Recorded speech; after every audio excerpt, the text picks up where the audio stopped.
एक साधी मुलगी, पण मनात खूप मोठी स्वप्न. पण कितीही प्रयत्न केले तरी तिला नोकरी मिळत नव्हती. लोकांनी टोमणे मारायला सुरुवात केली. घरच्यांची काळजी वाढत होती.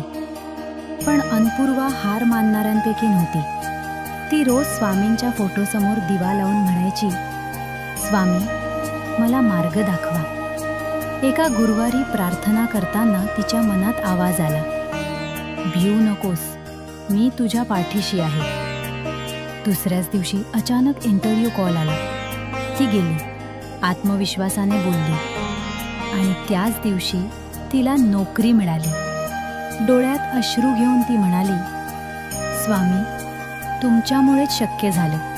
जिथे श्रद्धा असते तिथे चमत्कार नक्की होतो. जय जय स्वामी समर्थ.